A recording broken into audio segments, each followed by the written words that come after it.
Ever since I was a child, I loved being by the ocean. So when we bought our first home, we found one that's exactly what we wanted, by the ocean, but not on the ocean. One of the problems of being directly on the ocean is that you have the teeth of the winds blowing at the house with all the salt air, which is destructive of the house and makes it very difficult to grow beautiful botanicals.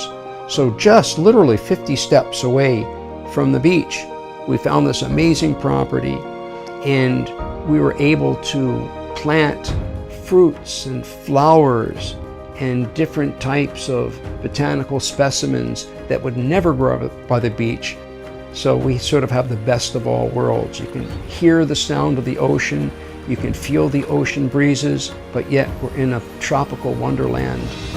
When you open the very ornate teak and copper gates, you're not going to believe what you're seeing and what you're feeling. It's going to be as if you've entered into a childhood wonderland.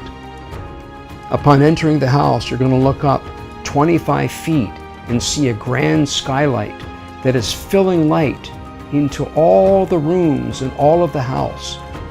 As you walk up the steps to the second story, you'll probably be holding the banister, which is made of very rustic ironwood right out of the forest.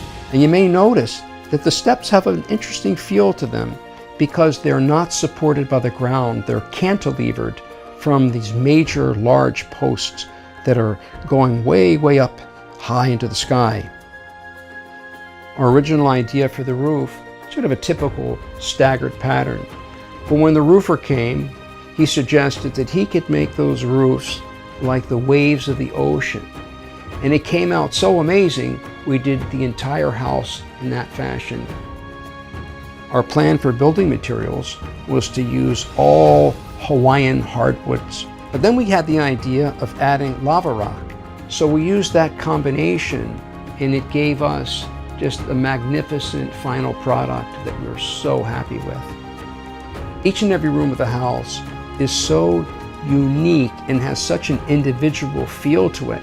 Whether we're talking about the kitchen or the living room or even the bathrooms, they're all so wonderful. From my travels through Indonesia and India, I was always quite fascinated with thatched gazebos. We built a gazebo thatched in the most beautiful fashion, and we did it like a little island, so that you have to walk over a little arch bridge with all kinds of beautiful koi fish swimming about under you. And then underneath of that gazebo, it's so tranquil and peaceful. Many people ask me how I'll be able to leave the Storybook home.